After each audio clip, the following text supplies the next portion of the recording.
Okay, so the next few items that we're going to talk about mostly pertain to how to act on interview day. And I mean, a little bit on how you write your personal statement and do your online interviews, that sort of thing. But mostly, these are just general ideas about how you can put your best foot forward while interacting with people from the admissions committee from the medical school that you want to go to. So, first off, you have to have some personality. You have to stand out a little bit. Now, there's a very fine line between standing out in a good way and standing out in a geez way. So, I know at University of Utah, they actively encourage and try to make a student body that has a lot of diverse opinions and backgrounds, people that can bring a lot to the table from different reaches of life. Everyone from, me, a white guy from rural America who, grew up with, raising pigs and sheep and, not too academic in my upbringing, all the way to, somebody who might have grown up on the East Coast and their whole life was centered around research and academia and learning and that sort of thing. And we, if you compared me to somebody like that, we're going to have a very different outlook on the world. We're going to have different ideas about how things are run, and that's a good thing. So you need to bring that to the table. You are a unique individual and you have a lot of special things about you that are going to make the medical school say, yes, I want somebody with their background. I want somebody like them here. Now, that being said, let your personality shine through, but maintain a few things. So I've listed here: respect everyone else's opinion. Don't be so outgoing that you take over the room and hold it hostage.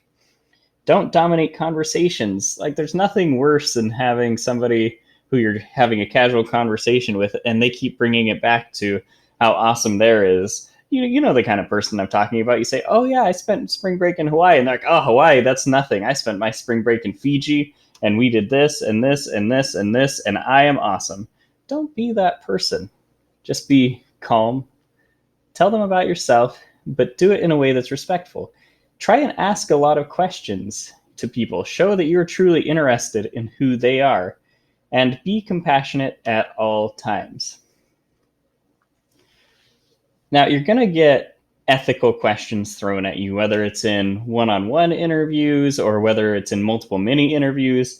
At University of Utah, you get a lot of ethical questions thrown at you in the multiple mini interview, and that's, I think, pretty standard across most medical schools, at least the ones I interviewed at and have talked to people interviewing at.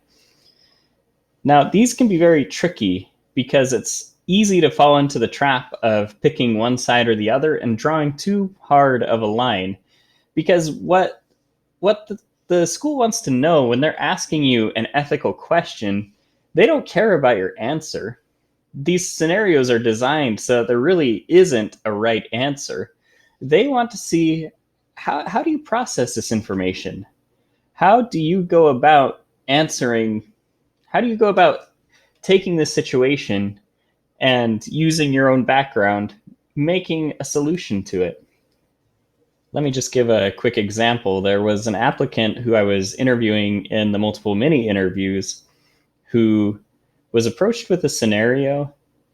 And basically, the idea was there was a student who, for religious reasons, was unable to complete their studies, or at least unable to study in the same manner as the other students of the school because of restrictions placed by their religion. And the applicant took this scenario and they basically said, well, if they want to have their religion, they shouldn't be allowed to get an education. Basically, there was no middle ground. It was, sorry, you're gone. And it just really rubbed me the wrong way. I felt like the intention of this scenario was to help you to feel compassion for somebody who was maybe brought up differently, who has different ideas than you, but try and make a compromise of some kind. And uh, and there's a lot of different routes you could take this, but the way they took it, I felt it was just hard line. I asked a few follow-up questions, and it seemed like, yeah, they were stuck on this. They didn't want to see the other side. They had their opinion, and it wasn't going to change. And like I said, that just really, really hit me the wrong way. And so I made my notes about the applicant and submitted them. And a couple months later, as applicants are divvied out and given out to present to the committee, I just happened to be assigned this person's application to present. And presenting them, I saw my notes that I had made in the multiple mini interview months before and said, oh yeah, that was that person. And I still presented them. I gave them a fair shot. I would never, torpedo somebody's application over one interview question. However, I did make my opinion known to the committee of what I felt about how this person had answered that question.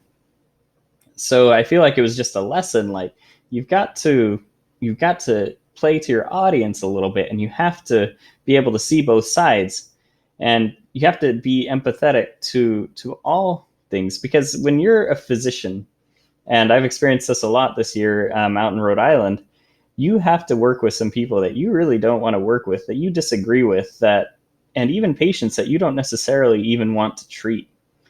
But you have to push past that, and you have to be empathetic, and it is your job to love and care about the people you serve, the people you work with, and even your superiors. So when you're facing an ethical scenario, make sure that you show compassion to all sides, and make sure that it's real compassion, that you're finding empathy within yourself. One last thing to discuss kind of in your behavior on interview day and basically communication with the admissions committee is politics. Now, I like these pictures that I've found, because basically they just display people on the very extreme ends of the political spectrum, and I feel like if I saw either of these cars, I wouldn't necessarily want to speak with the drivers and be their friend or be their coworker or whatever. So you might be surprised who has strong political leanings and which way they lean. So just play it safe when you're interacting with people. You're allowed to have your opinion. You're allowed to have, your quote side that you're on, but make sure that you're showing empathy and compassion to the other side, because it's diversity of opinion that helps medical schools to foster an environment of learning and of sharing ideals.